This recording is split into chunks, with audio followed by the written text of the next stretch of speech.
بحمداللہ عبداللہ کا نور نظر آیا، مبارک آمنہ کا نور دل اختے جگر آیا۔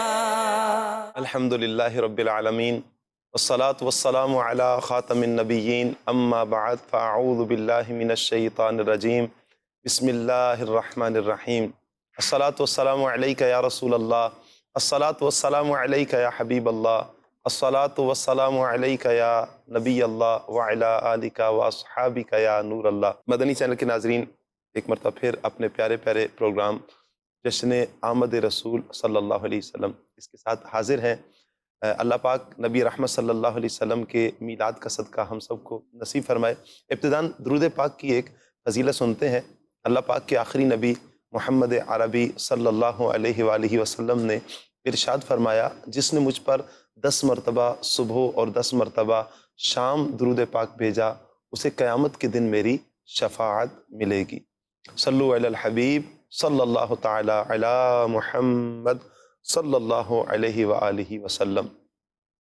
الحمدللہ بڑا ہی اسپیشل ہمارا یہ پروگرام کہ جس میں مبلغین سے ہم مختلف موضوعات پر بالخصوص نبی رحمت صلی اللہ علیہ وسلم میلاد کے حوالے سے، حضور علیہ السلام کے اوصاف کے حوالے سے، حضور علیہ السلام کی سیرت، حضور کی صورت، اس حوالے سے ہم بہت کچھ سنتے ہی رہتے ہیں۔ آج بھی انشاءاللہ ہم سنیں گے، اور آج کا جو ہمارا موضوع ہے بڑا ہی باکمال موضوع ہے، قرآن پاک میں ذکر میلاد۔ ہماری خوش نصیبی ہے کہ آج ہمارے ساتھ مفتی دعوت اسلامی مفتی علی اصغر صاحب تشریف فرما ہے۔ حضور ابتداً تو آپ کو بہت بہت شکریہ، آپ نے وقت عطا فرمایا، اللہ پاک جزائے خیر عطا فرمائے۔ مدنی چینل کے ناظرین، اللہ پاک کا بے حد احسان ہے کہ اللہ تبارک و تعالیٰ نے ہم سب کو نبی رحمت صلی اللہ علیہ وآلہ وسلم کا امتی بنایا۔ حضور جان رحمت صلی اللہ علیہ وسلم کی امت میں سے اللہ تبارک و تعالیٰ نے ہمیں پیدا فرمایا۔ وہ نبی کہ پورے کا پورا قرآن اگر پڑھتے ہیں تو حضور کا اخلاق نظر آتا ہے، اور پھر کئی ایک اوصاف قرآن پاک میں بیان ہوئے۔ اوصاف ہی نہیں، حضور علیہ السلام کے زمانے کی قسموں کو بھی اللہ پاک نے قرآن پاک میں یاد فرمایا ہے۔ حضور علیہ السلام کے چہرے کی قسمیں ہیں تو حضور کے سینے کی بات، تو حضور کے ہاتھوں کی بات، بہت کچھ اللہ پاک نے حضور جان رحمت صلی اللہ علیہ وسلم کا حضور کے اوصاف حمیدہ کو بیان فرمایا۔ انہی میں نبی پاک صلی اللہ علیہ وآلہ وسلم کے میلاد کا بھی ذکر ہے۔ جی ہاں، میلاد مصطفیٰ صلی اللہ علیہ وسلم، اس کا بھی ذکر ملتا ہے۔ لیکن میلاد کہتے کس کو ہیں، میلاد ہوتا کیا ہے، میلاد کا معنی کیا ہے، میلاد کا مفہوم کیا ہے، سب سے پہلے یہ سمجھنا ضروری ہے کہ میلاد ہوتا کیا ہے، کس چیز کا نام ہے میلاد۔ تو انشاءاللہ پہلے ہم ہم سنیں گے، یہ سمجھیں گے کہ میلاد کیا ہے، پھر اس کے بعد انشاءاللہ ہم قرآن مجید سے جس طرح استدلال کرتے ہیں، نکالتے ہیں میلاد کے معنی کو، میلاد کے مفہوم کو، تو انشاءاللہ وہ بھی بیان کریں گے۔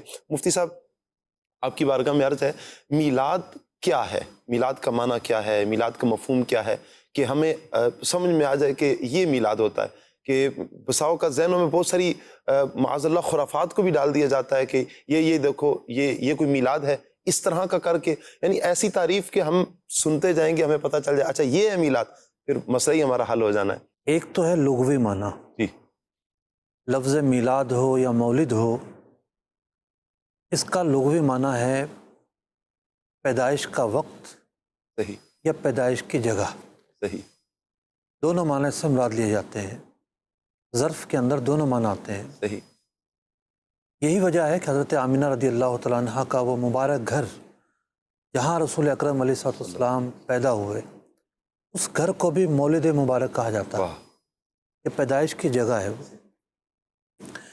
مکہ مکرمہ کے میوزیم میں، ایک میوزیم ہے حدیبیہ کے مقام پر، جہاں پر غلاف کعبہ کی فیکٹری قائم ہے اور غلاف کعبہ بنتا ہے، اس کے برابر میں ہی ہے۔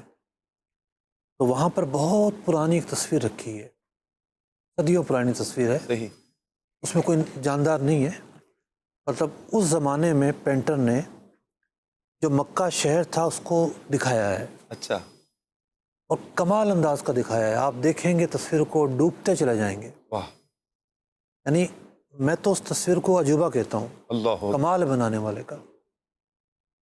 یعنی یوں سمجھیں آپ کہ 5 انچ کے اندر آپ کو نہ جانے کتنی جگہ نظر آئیں گی، واہ، پھر آپ اگلے 5 انچ کی طرف بڑھیں گے، ایک بڑا فریم ہے، تو اس میں ایک گنبد ہے ایک جگہ پر، حضرت آمنہ رضی اللہ تعالیٰ عنہ کے گھر پر ایک گنبد ہے، اور وہاں لکھا ہوا ہے مولد الرسول۔ واہ واہ واہ، مکہ مکرمہ میں میوزیم جو ہے آج بھی یہ تصویر وہاں لگی ہوئی ہے کیا بات، کہ اس جگہ پر آپ علیہ الصلوۃ والسلام کی ولادت ہوئی۔ تو جگہ کو بھی مولد کہتے ہیں، اور ولادت کے وقت کو بھی مولد کہتے ہیں یا میلاد کہتے ہیں۔ صحیح، اہل عرب کا یہ طریقہ رہا ہے اور آج بھی ہے کہ ان کے ہاں جو میلاد کا انداز ہے نا، وہ بڑا ایک مخصوص انداز ہے۔ اچھا، یعنی ہمارے ہاں تو یوں ہے کہ نعت خواں آتے ہیں، تقریر ہوتی ہے، یہ ایک انداز ہے، اور اس تقریر میں پیارے آقا علیہ السلام کے اوصاف بیان ہوتے ہیں۔ لیکن اہل عرب کے ہاں جو میلاد پڑھی جاتی ہے یا میلاد کی محافل منعقد ہوتی ہیں، اس میں بطور خاص ایک چیز ایسی ہے جو نہیں چھوڑتی کہ پیارے آقا علیہ السلام کا جب آپ کی ولادت ہوئی، اس ولادت کے وقت کیا کیا واقعات ظہور پذیر ہوئے، آسمان سے کیا نور نازل ہوا، کیا معجزے اس وقت ظاہر ہوئے، اس وقت خشک سالی دور کر دی گئی، قحط دور کر دیا گیا، اس وقت تمام کے تمام عورتوں کے ہاں لڑکے پیدا ہوئے، اور جو بھی برکات کا ظہور ہوا وہ ان برکات کو بیان کرتے ہیں۔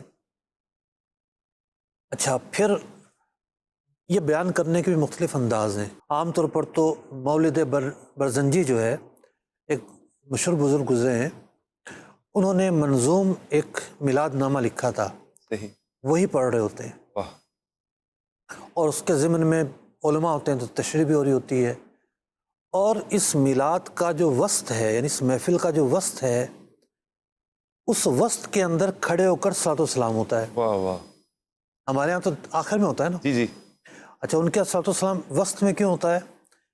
اس لیے کہ وہ حضرات جب یہاں پہنچتے ہیں کہ حضرت آمنہ رضی اللہ تعالیٰ عنہ کے گھر نعمت آئی اور حضور اکرم علیہ الصلوۃ والسلام ظہور پذیر ہوئے، واہ، آپ دنیا میں تشریف لے آئے، جب یہ ذکر آتا ہے تو پھر وہ کھڑے ہو جاتے ہیں، کیا بات ہے، اور پھر کھڑے ہو کر کہتے ہیں یا نبی سلام علیکہ، یا حبیب سلام علیکہ۔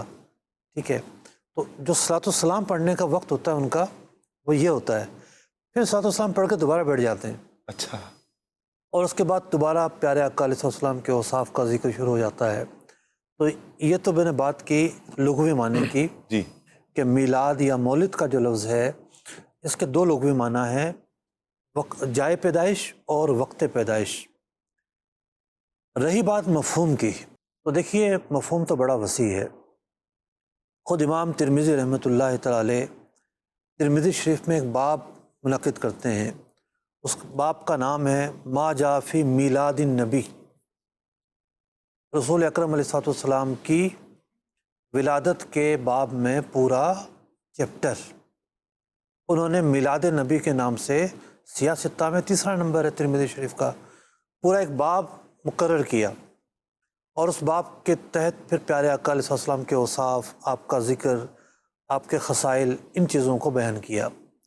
تو میلاد کا جو لفظ ہے فی زمانہ، ایک جب بولا جاتا ہے تو ذہن میں جو چیز سبقت کرتی ہے اور جو چیز مراد لی جاتی ہے وہ یہ مراد لی جاتی ہے ایسی محفل پاک، ایسی پاکیزہ محفل جس میں مسلمان جمع ہوں اور اللہ رب العزت کے پیارے حبیب صلی اللہ علیہ وسلم کا ذکر خیر کریں، بطور خاص آپ کے وقت ولادت کے واقعات بیان کریں، یا پھر آپ کا جس طرح بھی ذکر خیر ہے، آپ کے معجزات بیان کر کے، آپ کے کمالات بیان کر کے، آپ کے اوصاف بیان کر کے، آپ کی سیرت بیان کر کے، آپ کا بچپن بیان کر کے، آپ کے غزوات بیان کر کے، آپ کی مبارک زندگی کے مختلف جو حصے ہیں ان کو بیان کرتے ہوئے آپ کا ذکر خیر کریں، یہی محفل میلاد کہلاتی ہیں۔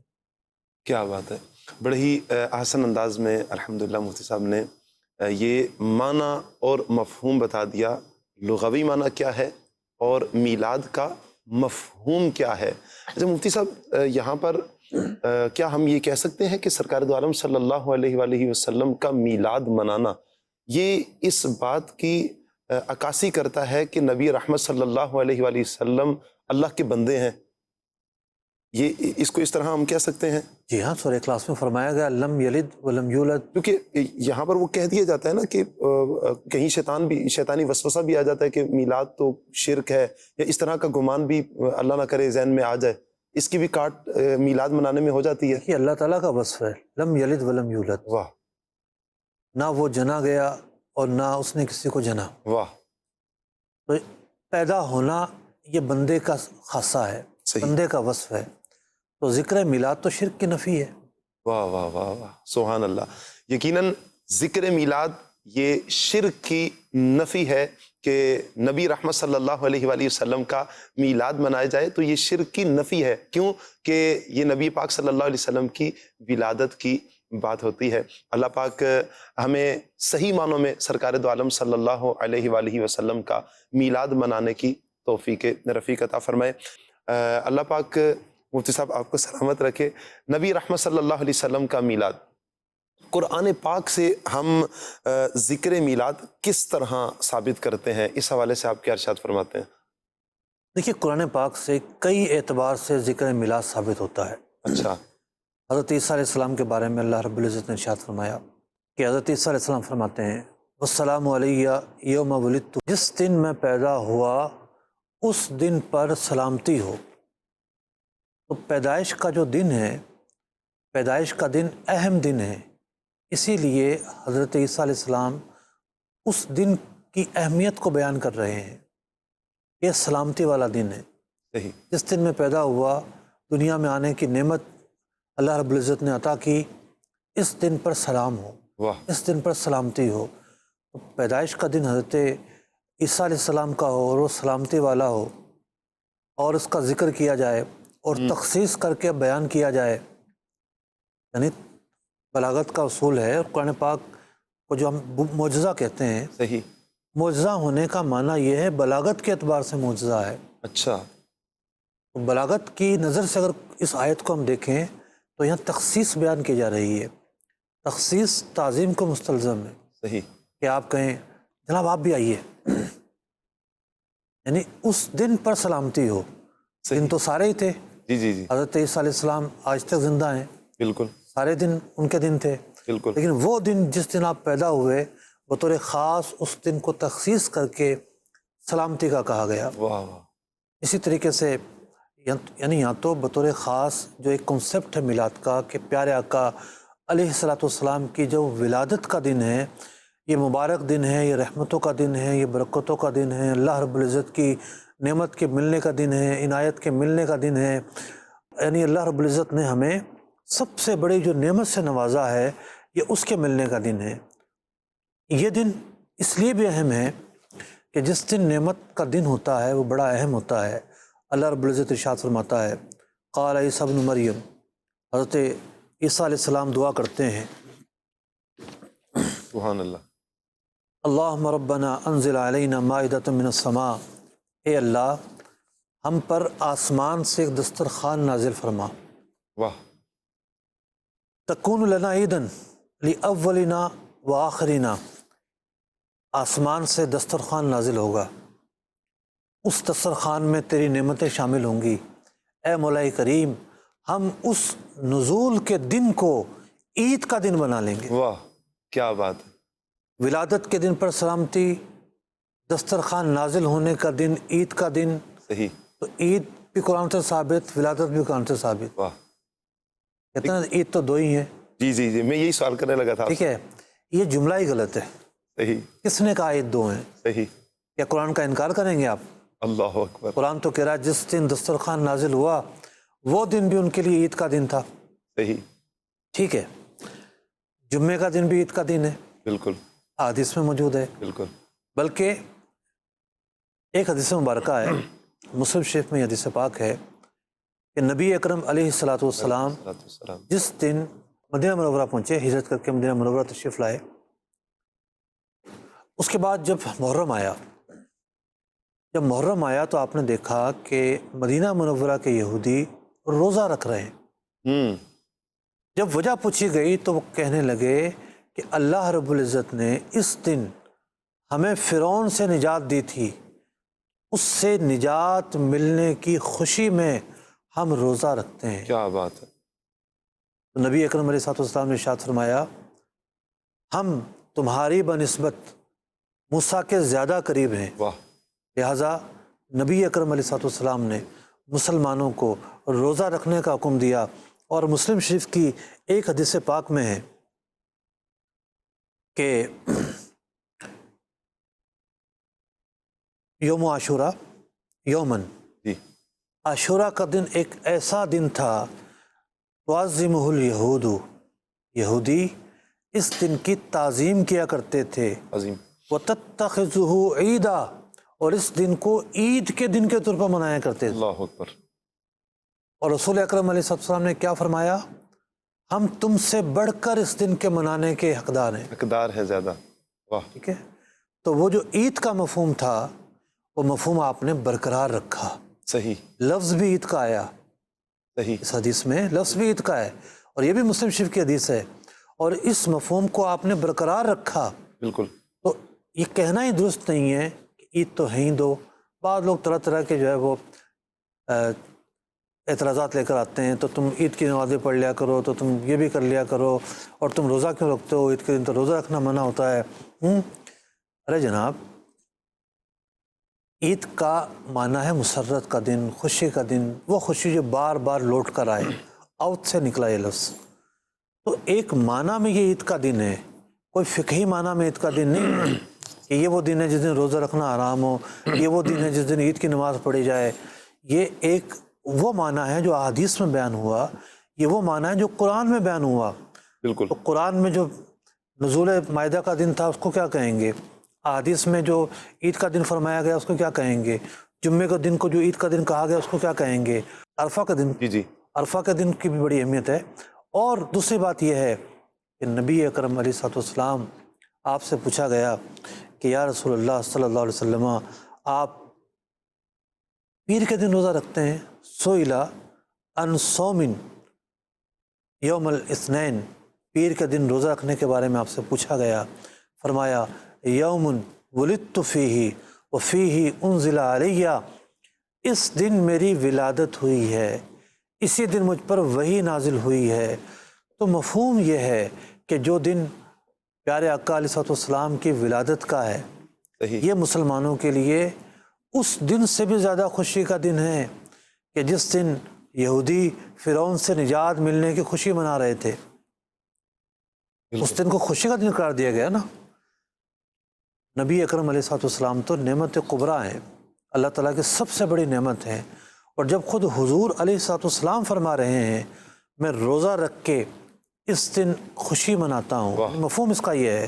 آپ نے الفاظ تو یہ فرمائے کہ اس لیے روزہ رکھتا ہوں کہ اللہ تعالیٰ نے مجھے اس دن پیدا کیا، تو آپ کو وجود ملا، آپ دنیا میں تشریف لائے، آپ اللہ تعالیٰ کی اس نعمت کا روزہ رکھ کے اظہار فرمائیں، تو پھر کون سی ایسی آیت ہے، کون سی ایسی حدیث ہے جس میں اظہار مسرت سے منع کیا گیا ہو؟ اللہ اکبر، ہم نے تو جواز کے اجمالی دلائل پیش کر دی ہیں، بالکل، اور یہ اجمالی دلائل کافی ہیں۔ بالکل، کوئی ایک آیت ہو، کوئی ایک حدیث ہو، کریں ذرا۔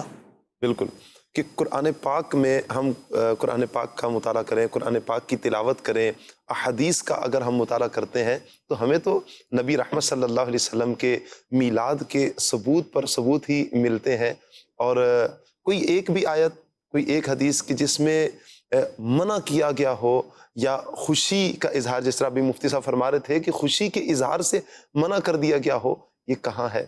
تو دل کھول کر خوشی منائی جائے۔ نبی رحمت صلی اللہ علیہ وسلم اپنی تشریف آوری کے دن، پیر شریف کا جو دن تھا، اس دن نبی رحمت صلی اللہ علیہ وسلم تو روزہ رکھ کر اس دن کو مناتے ہیں۔ ہم تو امتی ہیں، ہمارا تو زیادہ حق ہے اس دن کو منانے کا کہ ہم نبی رحمت صلی اللہ علیہ وسلم سے اپنے پیار کا، اپنی محبت کا اس طرح بھی اظہار کریں۔ اللہ نصیب کرے تو ہم ہر پیر کو روزہ رکھیں۔ یہ بھی بڑی سعادت کی بات ہے دعوت اسلامی والوں کے لیے کہ الحمدللہ دعوت اسلامی میں مبلغین کی، اسلامی بھائیوں کی ایک تعداد ہے، اسلامی بہنوں کی بھی، کہ جو پیر شریف کو روزہ رکھتے ہیں۔ الحمدللہ یہ قبلہ شیخ طریقت امیر علیہ سنت دامت برکاتہم العالیہ کی تربیت کا ایک بہت بڑا حصہ ہے۔ مفتی صاحب، عرض یہ ہے کہ میلاد جس طرح جو مفہوم آپ نے تھوڑی دیر قبل بیان فرمایا تھا کہ جمع ہوتے ہیں، لوگ جمع ہوتے ہیں اور پھر جمع ہو کر نبی رحمت صلی اللہ علیہ وسلم کا ذکر کرتے ہیں، یقیناً اوصاف حمیدہ کو بیان کیا جاتا ہے، حضور کے معجزات کو بیان کیا جاتا ہے، حضور کی ولادت کا ذکر کیا جاتا ہے، حضور کی آمد کا ذکر کیا جاتا ہے، تو کیا یہ جمع ہونا بھی کہیں سے ثابت ہے؟ بالفرض ثابت نہ ہو، صحیح، بالفرض، صحیح، تو کیا حرام ہو جائے گا؟ اللہ اکبر، نبی اکرم علیہ الصلوۃ والسلام نے اعتکاف فرمایا، صحیح، سنت مؤکدہ ہے اعتکاف کرنا، آخری عشرے کا اعتکاف کرنا۔ آپ صلی اللہ علیہ وسلم کے بعد نہ یہ اعتکاف مسجد نبوی میں حضرت صدیق اکبر نے فرمایا، نہ حضرت عمر فاروق نے فرمایا، نہ حضرت عثمان غنی نے فرمایا، نہ حضرت علی رضی اللہ تعالیٰ عنہ سے ثابت ہے۔ اللہ اکبر، حضور نے فرمایا، چاروں صحابہ سے ثابت نہیں ہے، صحیح، کبار صحابہ سے بھی ثابت نہیں ہے، اچھا، بڑے بڑے جو صحابہ ہیں ثابت کر کے دکھائے کوئی۔ وجہ کیا ہے؟ رسول اکرم علیہ السلام کی حیات مبارکہ کے احوال اور آپ کے ظاہری پردہ فرمانے کے بعد کے احوال پر ہمیں گہرائی سے نظر کرنی ہوگی۔ اس وقت مسلمانوں کا انداز ان کے اہداف کے مطابق ہوا کرتا تھا، صحیح، وہ مسلسل جو ہے وہ سفر میں تھے، صحیح، قرار میں تھے ہی نہیں۔ یعنی حضرت صدیق اکبر رضی اللہ عنہ کا بہت مختصر وقت آیا ہے، بالکل، مسلمہ کذاب کا فتنہ آ گیا، منکرین زکوٰۃ کا فتنہ آ گیا، بالکل، ٹھیک ہے، وفات شہید کر دیے گئے، حضرت عمر فاروق رضی اللہ عنہ کو دور آتا ہے، تو آپ بڑھتے چلے جا رہے ہیں، بڑھتے چلے جا رہے ہیں، فلسطین تک جا پہنچتے ہیں، ٹھیک ہے۔ صحیح، تو پہلی بات تو یہ ہے کہ ہمارے سامنے پوری تاریخ بھی تو کہاں ہے، ٹھیک ہے، کہ ہم نفی کریں۔ بالکل، میں نے ایک موٹی سی مثال دی ہے کہ اگر صحابہ اکرام علیہ رضوان نے، کبار صحابہ نے، بالکل، خلفاء راشدین نے مسجد نبوی شریف میں اعتکاف نہیں کیا، تو کیا آپ یہ کہیں گے کہ اعتکاف نہیں کرنا چاہیے یا وہ نافرمان ہو گئے؟ حضور نے تو کیا تھا، انہوں نے نہیں کیا۔ بھئی یہ معیار بنایا جاتا ہے نا، یہ پوسٹیں شائع کی جاتی ہے نا، جی، جی، کہ صدیق اکبر نے کہاں میلاد منایا، عمر فاروق نے کہاں میلاد منایا، جناب عثمان غنی نے کہاں میلاد منایا، حضور علیہ الصلوۃ والسلام نے تو اعتکاف کیا، صدیق اکبر نے مسجد نبوی میں اعتکاف کیوں نہیں کیا، حضرت عمر فاروق نے کیوں نہیں کیا، حضرت عثمان غنی نے کیوں نہیں کیا، حضرت علی نے کیوں نہیں کیا؟ یہ کیوں کیا اور کیوں نہیں کیا بہت باریک باتیں ہوتی ہیں۔ ان باتوں کو لے کے بہلانا اور پھسلانا اچھی بات نہیں ہے۔ لوگ بڑے باشعور ہو گئے ہیں، الحمد، پڑھے لکھے ہو گئے ہیں۔ بات یہ ہے کہ ہم انداز کو دیکھیں گے۔ بالکل، میلاد کے اندر کیا چیز ہوتی ہے؟ قرآن پڑھا جاتا ہے، حدیث پڑھی جاتی ہے، حضور کا تذکرہ ہوتا ہے، سیرت بیان ہوتی ہے۔ یہ باتیں تو خود نبی اکرم علیہ السلام سے ثابت ہیں، صحابہ اکرام سے ثابت ہیں۔ واہ واہ واہ، کون کہتا ہے ثابت نہیں ہے؟ مجمع کے ساتھ ثابت ہیں۔ حضور اکرم علیہ السلام حضرت حسان رضی اللہ تعالیٰ عنہ کے لیے ممبر لگوا دیا کرتے تھے، کیا بات ہے، ممبر لگاؤ، کیا بات، ممبر پر بٹھاتے، اور اس کے بعد حضرت حسان بن ثابت رضی اللہ تعالیٰ عنہ تمام صحابہ کی موجودگی میں واہ، آپ کی مدح بیان کرتے، آپ کی شان بیان کرتے۔ قصیدہ بان سواد مجمع میں پڑھا گیا، کیا بات ہے، ایک شعر کی تو دو جگہ آپ نے اصلاح فرمائی، لمبا قصیدہ ہے۔ یعنی پیارے آقا علیہ الصلوۃ والسلام کی موجودگی میں پڑھا گیا، نہ صرف پڑھا گیا بلکہ صاحب قصیدہ کے جو پرانے قصور تھے، پرانی غلطیاں تھیں، ساری کے ساری معاف کر دی گئیں۔ اللہ، اس سے پہلے تو یہ اسلام نہیں لائے تھے، حج بھی کیا کرتے تھے، پرانی ساری غلطیاں معاف کر دی گئیں۔ یہ کیا ہے؟ ایک اور حدیث پاک ہے کہ صحابہ اکرام علیہم رضوان ایک مجلس میں جمع ہیں، بہت سارے صحابہ جمع ہیں، نبی اکرم علیہ الصلوۃ والسلام نزدیک آئے، آپ نے سنا صحابہ کیا بات کر رہے ہیں، صحیح، انبیاء علیہم السلام کا ذکر کر رہے ہیں۔ ایک نے کہا حضرت ابراہیم علیہ السلام کو اللہ تعالیٰ نے خلیل بنایا، دوسرا بولا حضرت موسیٰ علیہ السلام کو اللہ تعالیٰ نے کلیم اللہ بنایا، یعنی ان سے کلام کیا، تیسرے نے کہا حضرت عیسیٰ روح اللہ ہیں، چوتھا بولا حضرت آدم اللہ تعالیٰ کے برگزیدہ ہیں۔ چنانچہ نبی اکرم علیہ السلام قریب آئے، مطلب وہ ذکر کر رہے تھے، اور عین ممکن تھا کہ حضور کا بھی تذکرہ آتا۔ حضور علیہ السلام خود تشریف فرما ہوئے، سبحان اللہ، فرمایا میں نے تمہاری باتیں، تمہارے تعجب سنے ابراہیم، یعنی آپ نے تائید کی، جی جی یعنی معجزہ بیان کرنا، کمال بیان کرنا ایک اظہار تعجب ہوتا ہے نا. جی جی تو آپ نے فرمایا حضرت ابراہیم خدا کے خالص اور پیارے بندے ہیں اور ایسا ہی ہے. حضرت موسیٰ نے اللہ تعالیٰ کے ساتھ سرگوشی فرمائی، ایسا ہی ہے. عیسیٰ روح اللہ ہیں، کلمت اللہ ہیں، ایسا ہی ہے. حضرت آدم علیہ السلام صفی اللہ ہیں، ایسا ہی ہے. اور فرمایا میں اللہ کا محبوب ہوں، کیا بات ہے، لا فخرہ. اللہ اکبر، قیامت میں لوائے حمد میرے ہاتھ میں ہوگا، سبحان اللہ، ولا فخرہ. واہ واہ، تمام کے تمام انبیاء اس کے نیچے ہوں گے، اس لوائے حمد کے تلے ہوں گے، لا فخرہ. فرمایا روز قیامت سب سے پہلے میں شفاعت کروں گا، میری شفاعت قبول ہوگی، ولا فخرہ. واہ، سب سے پہلے جنت کا دروازہ اور زنجیر میں ہلاؤں گا، اللہ تعالیٰ میرے لیے دروازہ کھولے گا، مجھے اندر جانے کا حکم ہوگا، اور میرے ساتھ فقراء مسلمان ہوں گے، اللہ اکبر، ولا فخرہ. اور اللہ تعالیٰ نے مجھے جو عزت دی ہے تمام اگلے اور پچھلوں میں میرا مقام بلند کیا ہے. سبحان اللہ، یہ کیا ہے؟ واہ واہ واہ، یہ وہی تو ہے جو ہم کہتے ہیں کہ لوگ جمع ہوں اور حضور کا ذکر کریں، کیا بات، حضور کی شان بیان کریں، حضور کا تذکرہ کریں. تو یہ تو صبح و شام ہوتا تھا، کیا بات ہے، کب نہیں ہوتا تھا.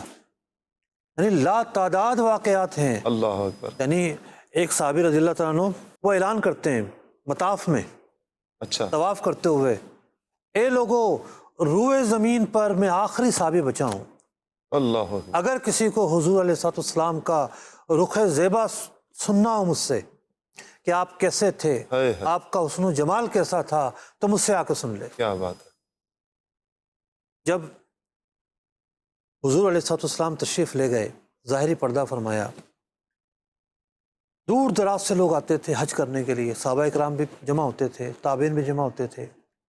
تو لوگ صحابہ کو تلاش کیا کرتے تھے مینا کے خیموں میں، صحیح، اور وہاں جا جا کے حضور کا تذکرہ سنا کرتے تھے کہ حضور کیسے تھے، اس طرح دکھائی دیتے تھے، کیا آپ کے اوصاف تھے، کیا آپ کی سیرت تھی، کیا آپ کی خوبی تھی. تو بات یہ ہے کہ یوں اجتماعی ذکر، انفرادی ذکر، صبح و شام ذکر، ہر پہل ذکر، ہر وقت ذکر، حضور علیہ الصلوۃ والسلام کے ذکر سے صحابہ غافل ہی کب ہوئے تھے. اللہ اکبر، یہ تو ان کے لیے سب سے بڑا ایک نجات کا ذریعہ تھا اور سب سے بڑی ایک دولت تھی. کہنے کا مقصد یہ ہے کہ یہ جتنی بھی احادیث ہیں، جی جی، امام بخاری رحمہ کو 4 لاکھ صحیح حدیث یاد تھی. سبحان اللہ، بخاری شریف میں ساری حدیثیں ملا کے یعنی مقرر شامل کر کے کچھ 7,000 کے قریب بنتی ہیں. بالکل، یہ احادیث کیا ہیں؟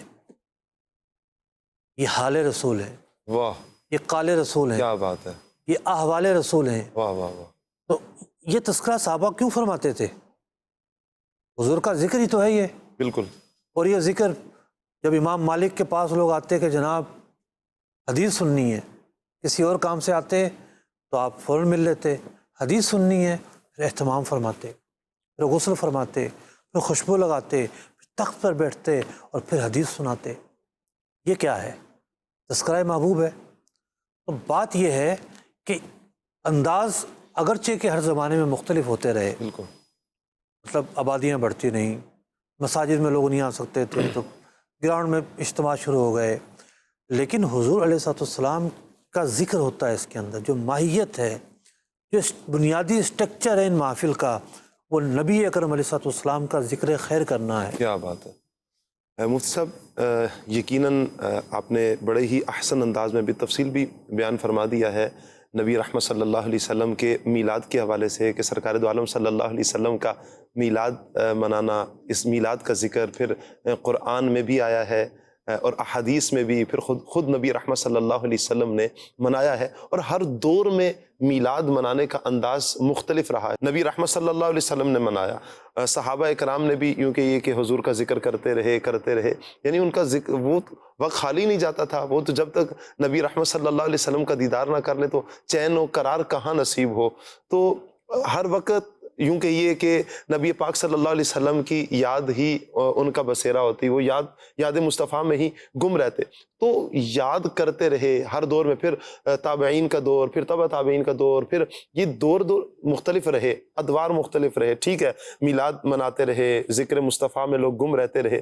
تو یہاں پر ایک سوال ایک ذہن میں آ رہا ہے مفتی صاحب کہ ہم کیوں پھر اتنا کرتے ہیں؟ ٹھیک ہے نا، آپ میلاد منائیں، کس نے منع کیا؟ آپ گھر کے اندر چار دیواری کے اندر کریں، آپ گلیاں بھی سجا رہے ہیں، لائٹیں بھی کر رہے ہیں، کمکمے بھی لگا رہے ہیں، جھنڈے بھی لگا رہے ہیں، اور پھر جس دن خاص 12ویں شریف کا دن آتا ہے اس دن پھر آپ خود نہیں بلکہ محلے والوں کو بھی جمع کرتے ہیں، نمازیوں کو بھی جمع کرتے ہیں، پھر سارے اٹھاتے ہیں جھنڈے اٹھا کر مرحبا یا مصطفیٰ کے نعرے لگاتے ہوئے پھر گلیوں میں بھی نکلتے ہیں. تو یہ تو گھر کے اندر بھی تو ہو سکتا ہے میلاد.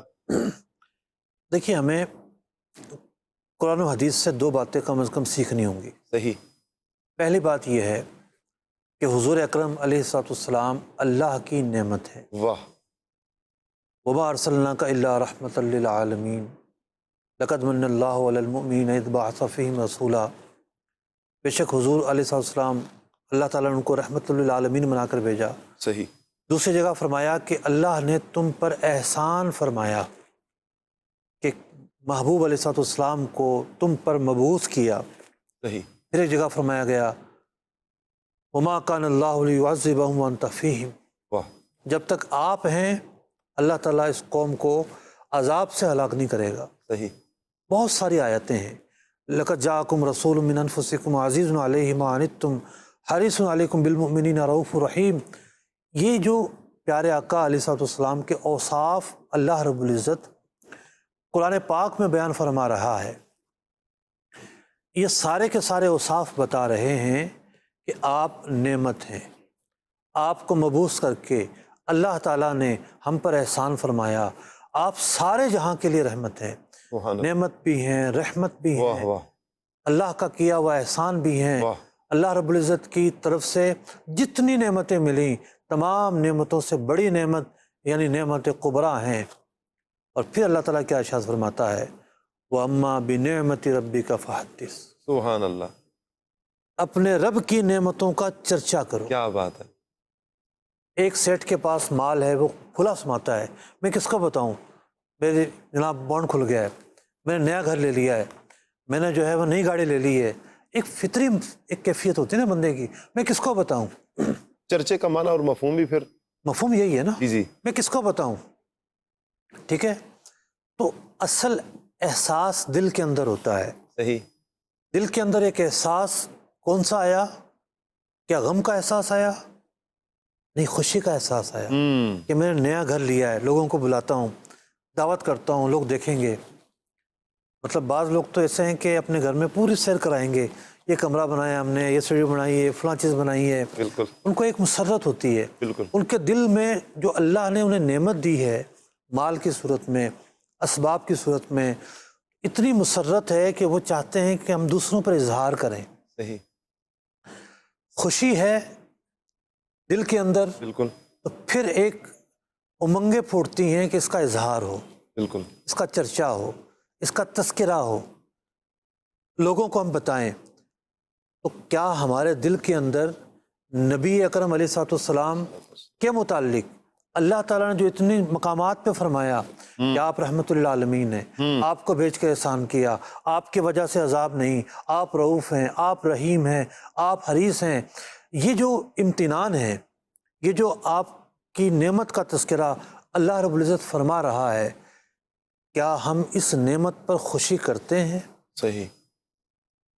بلا شبہ یہ خوشی ہر وقت ہو، روزہ نہ ہو. سبحان اللہ. ٹھیک ہے، یعنی ہم درود پاک پڑھیں تو یہی احساس ہو اس ذات پر درود پاک پڑھ رہے ہیں جو اللہ تعالیٰ کی رحمت ہے، اللہ تعالیٰ کی نعمت ہے، ہمارے لیے وسیلہ نجات ہے، تاکہ ہم اس کے لیے دعا، ان کے لیے دعا کریں. یعنی درود پاک کیا ہے؟ جی. اللہ کی بارگاہ میں دعا ہے نا. بالکل. کہ اللہ تو ان پر سلامتی نازل فرما. بالکل. تو ان کی نعمت کا احساس ہے تو ہم درود پاک پڑھتے ہیں. بالکل. تو یہ جو خوشی ہے، آپ علیہ الصلوۃ والسلام کی نعت پڑھ کر اس کا اظہار کرنا، آپ کا ذکر کر کے اس کا اظہار کرنا، آپ پر درود پاک پڑھ کے اس کا اظہار کرنا، کوئی رو کے اظہار کرتا ہے، کوئی مدینے کے لیے تڑپ کا اظہار کرتا ہے کہ میں اس